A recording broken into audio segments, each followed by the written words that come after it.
Hello friends, स्वागत है आपका एक नए वीडियो में। तो इस वीडियो में हम जानेंगे सेंस ऑर्गन के बारे में। तो टोटल 5 सेंस ऑर्गन होते हैं।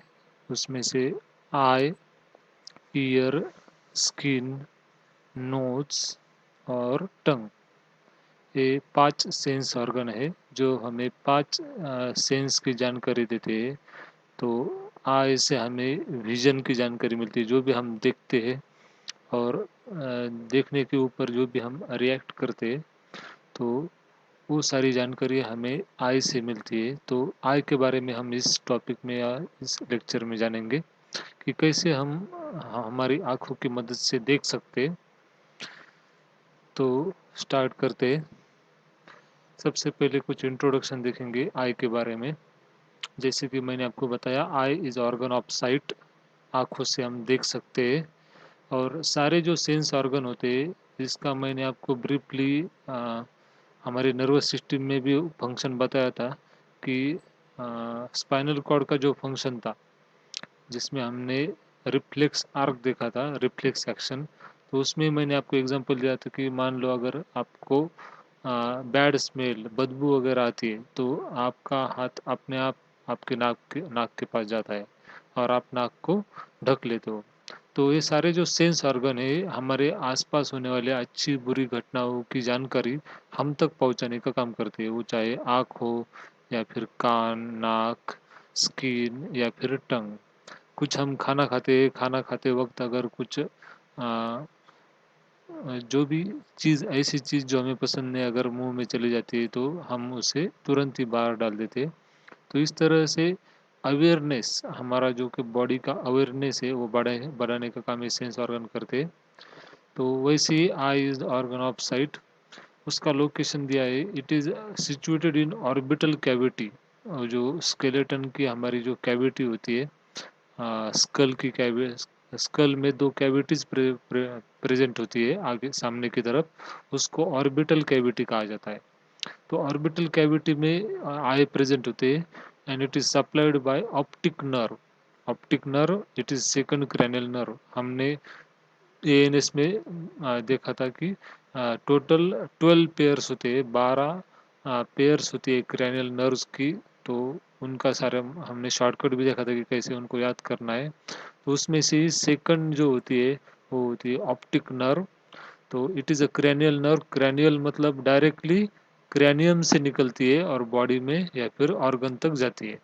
तो स्पाइनल कॉर्ड से निकलने वाली स्पाइनल नर्व और क्रैनियम से निकलने वाली क्रैनियल नर्व्स। तो 12 में से सेकंड नंबर की जो होती है वो है ऑप्टिक नर्व।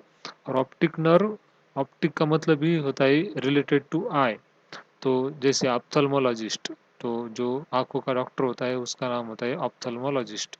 तो ऑप्टिक मतलब वो नर्व जो आंखों को सप्लाई करती है या जो ब्रेन को आँख के साथ जोड़ती है, उसको हम कहते हैं optic nerve. It is almost spherical in shape. हमारे जो आँख या आई की शेप होता है, it is almost spherical and it is about 2.5 centimetre in diameter. उसका डायमीटर होता है अराउंड 2.5 सेंटीमीटर। स्ट्रक्चरली तो दोनों जो आँख होती है, these are separate structurally, the two eyes are separate but their activities are coordinated so that they normally function as a pair. तो एक कॉमन क्वेश्चन कि हम दो आँख होते हुए भी एक ही हमें तस्वीर क्यों दिखाई देती है, या जो आगे सामने दिखाई देता है वो एक ही क्यों दिखाई देता है, दो आँख से दो चीज़ें क्यों दिखाई नहीं देती। तो इसी की वजह से, क्योंकि बोथ आर कोऑर्डिनेटेड, दोनों क्या है, एक दूसरे से कोऑर्डिनेट होकर काम करते हैं। और इसलिए स्ट्रक्चरली भी स्ट्रक्चरली डिफरेंट है। मतलब स्ट्रक्चरली दो आँख प्रेजेंट है, लेकिन फिर भी फंक्शनली वो एज अ पेयर काम करते हैं और हमें जो भी तस्वीर या सामने जो कुछ भी दिखाई देता है, वो एक ही दिखाई देता है, दो दिखाई नहीं देते। तो इस तरह से this was introduction to eye. Okay, तो हम यहाँ पर डायग्राम देख रहे हैं। तो आई के डायग्राम में आप कुछ कंपोनेंट हम यहाँ पर देखेंगे। तो इस तरह से ये जो आपको दिख रहे हैं, इसको हम सुपीरियर रेक्टस या फिर eye muscles, muscles of the eye भी कह सकते हैं। इस मसल की वजह से ही जो हमारी आँख होती है वो ऑर्बिट में फिक्स होती है। तो ऑर्बिट में फिक्स रखने का काम ये दो मसल करती है। उसके बाद इसमें मेनली 3 लेयर होती है। आपको साउथ सेंट्रल रेलवे याद रखना है, SCR, साउथ सेंट्रल रेलवे। तो एस से स्क्लेरा, जो सबसे बाहर का एरिया होता है या बाहर की कवरिंग होती है, उसको स्क्लेरा कहा जाता है। उसके नीचे की जो कवरिंग होती है उसको कोरॉइड कहा जाता है। और सबसे नीचे की यहाँ पर आपको रेड कलर की लाइनिंग दिख रही होगी, उसको रेटिना कहा जाता है। तो ये जो ब्लू कलर की या स्काई ब्लू कलर की स्क्लेरा, येलो कलर की कोरॉइड और रेड कलर की रेटिना। तो इस तरह से मेनली 3 लेयर्स प्रेजेंट होते हैं आई के। स्क्लेरा आगे चलकर, मतलब स्क्लेरा ये पीछे की तरफ उसको स्क्लेरा कहते हैं, लेकिन जैसे जैसे ही हम आगे आँख के फ्रंट साइड में आ जाएंगे तब उसका नाम बदल जाता है। तो स्क्लेरा ही आगे चलकर उसको हम कॉर्निया कहते हैं। तो आपको याद रखना है, स्क्लेरा पीछे की तरफ उसको स्क्लेरा कहते हैं, और आगे चलकर उसी स्क्लेरा का कन्वर्जन होता है एक ट्रांसपेरेंट लेयर में, जिसको कहा जाता है कॉर्निया। नेक्स्ट दूसरी जो लेयर है कोरॉइड लेयर, वो भी आगे चलकर उसका नाम बदल जाता है। आगे चलकर वो दो हिस्सों में डिवाइड हो जाती है। तो दो हिस्सों में कौन सी डिवाइड हो जाती है, तो यहाँ पर हम देख सकते हैं इस तरह से। ये जो कोरॉइड है, यहाँ पर पहला हिस्सा है जिसको हम कहते हैं सिलियरी मसल। तो इसको सिलियरी बॉडी या फिर सिलियरी मसल कहा जाता है। और उसके बाद इसका ये जो दूसरा पार्ट है, ये दूसरा पार्ट, इसी को आइरिस कहा जाता है। तो कोरॉइड आगे चलकर दो हिस्सों में डिवाइड हो जाता है और वो बनाता है सिलियरी मसल और कोरॉइड। सिलियरी मसल को ही आगे की तरफ एक फाइबर की तरह आपको कुछ मसल्स दिखाई देंगे, फाइबर्स दिखाई देंगे, जिनको सस्पेंसरी लिगामेंट कहा जाता है। तो लिगामेंट है, और ऐसे लिगामेंट जो सस्पेंडेड है, मतलब वो सस्पेंडेड, जैसे हमारा झूला होता है तो झूला जैसे ऊपर नीचे झूलता रहता है, तो इसी तरह से ये भी सस्पेंडेड होता है, ऊपर की तरफ से भी और नीचे की तरफ से भी। और इसी को बीच में एक लेंस अटैच होती है, और यही लेंस इम्पोर्टेंट होती है हमें देखने के लिए, ये हम फंक्शन में देखने वाले हैं। तो हमने अब तक क्या देखा कि सबसे ऊपर की लेयर स्क्लेरा, उसका आगे का जो पार्ट है उसको हम कॉर्निया कहेंगे। फिर दूसरी लेयर कोरॉइड, उसकी आगे का जो पार्ट है वो दो हिस्सों में डिवाइड हो जाता है, जिसको सिलियरी मसल और आइरिस भी कहा जाता है। यहाँ पर देखो आइरिस और सिलियरी मसल को ही कुछ फाइबर्स अटैच होते हैं, जिसको सस्पेंसरी लिगामेंट कहा जाता है। अभी यहाँ पर देखो आइरिस की वजह से ये जो आगे का जो पार्ट है, कॉर्निया और लेंस के बीच का जो पार्ट है, इस चेंबर को दो हिस्सों में डिवाइड करने का काम आइरिस करता है, और इसी को कहते हैं एंटीरियर चेंबर और पोस्टीरियर चेंबर। तो इस चेंबर को दो हिस्सों में डिवाइड किया है आइरिस ने। तो एंटीरियर मतलब सामने का चेंबर, पोस्टीरियर मीन्स पीछे का चेंबर। तो एंटीरियर एंड पोस्टीरियर चेंबर, और इसी में एक लिक्विड प्रेजेंट होता है, इसको एक्वियस ह्यूमर कहा जाता है। एक लिक्विड यहाँ से इस सिलियरी बॉडी से कंटिन्यूसली सिक्रेट होता है। सिलियरी मसल या सिलियरी बॉडी में कुछ ग्लैंड्स होती है जहाँ से कंटिन्यूसली एक लिक्विड सिक्रेट होता है, जो कि हमारे इस कॉर्निया में कुछ भी ब्लड वेसल प्रेजेंट नहीं होती है, तो इस कॉर्निया को जो भी नरिशमेंट वगैरह प्रोवाइड करने का काम ये एक्वियस ह्यूमर करता है। यहाँ पर एक लिक्विड प्रेजेंट होता है, सिलियरी बॉडी से निकलता है, वो एक्वियस ह्यूमर इस कॉर्निया को नरिशमेंट प्रोवाइड करता है। और कॉर्निया को ऑक्सीजन कहाँ से मिलता है, डायरेक्टली फ्रॉम एटमॉस्फेयर। कॉर्निया में ब्लड सप्लाई नहीं होता है, तो उसको ऑक्सीजन कहाँ से मिलता है, डायरेक्टली फ्रॉम द एटमॉस्फेयर।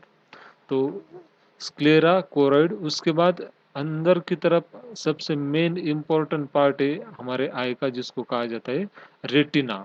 और रेटिना ही हमें देखने के लिए मदद करता है, वो हम फंक्शन में देखने वाले।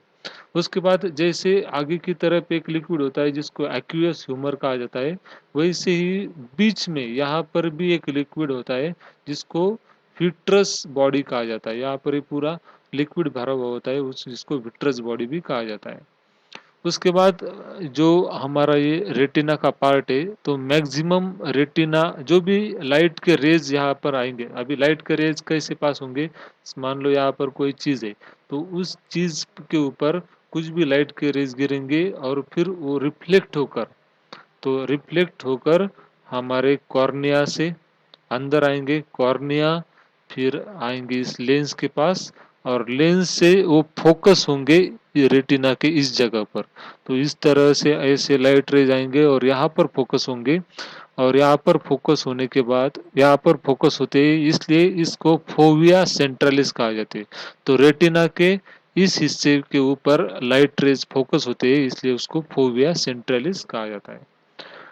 देन यहाँ से आपको दिख रहा होगा ऑप्टिक नर्व। तो जो भी रेटिना है, रेटिना पर जो भी लाइट रेज आते हैं, तो लाइट रेज जो भी सिग्नल यहाँ पर प्रोड्यूस होगा लाइट रेज गिरने के बाद, वो सारे सिग्नल यहाँ से कैरी किए जाते हैं to the brain with the help of this optic nerve. So this is structure of eye. तो हम शॉर्ट में देखेंगे वही सब। तीन लेयर होते हैं जैसे हमने देखा, आउटर फाइब्रस लेयर होते हैं जिसको स्क्लेरा एंड आगे चलकर कॉर्निया कहा जाता है। मिडल वेस्कुलर लेयर जिसको पीछे की तरफ कोरोइड और आगे की तरफ सिलियरी बॉडी एंड आइरिस कहा जाता है। इनर नर्वस टिश्यू लेयर जिसको रेटिना कहा जाता है। मैं आपको एक चीज़ और बता दूं, ये जो आइरिस होता है वो इस तरह से ऊपर नीचे हो सकता है। तो ऊपर नीचे क्यों होता है, जो भी लाइट रेज है, अगर दिन का समय हो तो लाइट रेज कम आंखों के अंदर आनी चाहिए, क्योंकि लाइट रेज डैमेज कर सकती है हमारे आंख को। तो लाइट रेज कम से कम अंदर आने के लिए ये आइरिस इस तरह से आगे आ जाता है, और लाइट रेज जितनी हमें चाहिए उतनी आ जाती है। और रात के समय लाइट कम होती है, उस समय उसका डायलेशन होता है, मतलब आइरिस इस तरह से पीछे चला जाता है, और मैक्सिमम लाइट हमारे इस फोविया पर या इस रेटिना पर गिरती है। तो यही एक आइरिस का एक फंक्शन होता है। आइरिस क्या करता है, कंट्रोल करता है कि कितनी लाइट हमारे आँख के अंदर आनी चाहिए। कुछ यहाँ पर आपको शॉर्ट में दिया है कि एक एक कॉर्निया का क्या फंक्शन है। तो cornea it is a window like structure है, विंडो की तरह काम करता है जिसमें से लाइट हमारे आँख के अंदर आती है। आइरिस मैंने आपको बताया कि एक लाइट को कंट्रोल करती है कि कितनी अमाउंट ऑफ लाइट हमारे अंदर आनी चाहिए। और प्यूपिल क्या है, ये जो ओपनिंग है, इस ओपनिंग को कहा जाता है प्यूपिल। तो प्यूपिल के ऑर्गन नहीं है, आइरिस की वजह से जितनी भी ओपनिंग यहाँ पर बची होगी, उस ओपनिंग को प्यूपिल कहा जाता है। तो pupil it is a dark aperture, aperture मतलब ओपनिंग। तो वो भी क्या करती है, कितनी लाइट हमारे आँख के अंदर आनी चाहिए वो प्यूपिल के ऊपर ही डिपेंड होता है। तो आइरिस ही प्यूपिल को कम ज़्यादा करता है। लेंस बहुत ही इंपॉर्टेंट होता है जो कि फोकस करता है लाइट रेज को रेटिना के ऊपर। रेटिना इज नर्वस लेयर, हमारे आँख के पीछे की तरफ एक नर्व टिश्यू की लेयर प्रेजेंट होती है, विच सेंसेस लाइट, वो लाइट को सेंस करती है, और एंड क्रिएट्स इलेक्ट्रिकल इम्पल्स, एक इलेक्ट्रिकल इम्पल्स को क्रिएट करने का काम करती है, that travel through optic nerve and then to the brain. उसके बाद macula, a small central area in the retina that contains special light sensitive cells. तो उस मैक्यूला के special and allows us to see fine details clearly. तो macula ये जो यहाँ का एरिया है, मैंने आपको बताया मैक्यूला ल्यूटिया या फिर फोविया सेंट्रलिस। तो यहाँ पर जब कभी भी हम किसी एक चीज़ के ऊपर फोकस करते, तो आपने कभी गौर किया होगा कि अगर आपके सामने कुछ आप एक चीज़ रख दो, कुछ एक आप सब्सटेंस रख दो, और उसके ऊपर आप अगर फोकस करते हो, तो उसके ऊपर आप जब भी फोकस करोगे तो आप उस चीज़ के आसपास की सभी चीज़ें धुंधली हो जाएंगी, तो आप एक ही चीज़ के ऊपर फोकस कर पाएंगे। तो जब कभी भी उस सब्सटेंस की रेज या सब्सटेंस से ट्रांसफर हो रिफ्लेक्टेड रेज यहाँ पर फोकस होंगी, तभी हम उस सब्सटेंस के ऊपर फोकस कर पाएंगे। आई होप आप समझ पा रहे हो। तो दिस वाज अबाउट स्ट्रक्चर। यहाँ पर हमने स्ट्रक्चर देखा था कि क्या क्या है। उसमें ऑप्टिक नर्व भी है, और बीच में जेली लाइक एक सब्सटेंस है जिसको विट्रस बॉडी कहा जाता है। So this was about structure of I. Next video में हम फंक्शन ऑफ आई, कि आई किस तरह से काम करते हैं वो देखने वाले।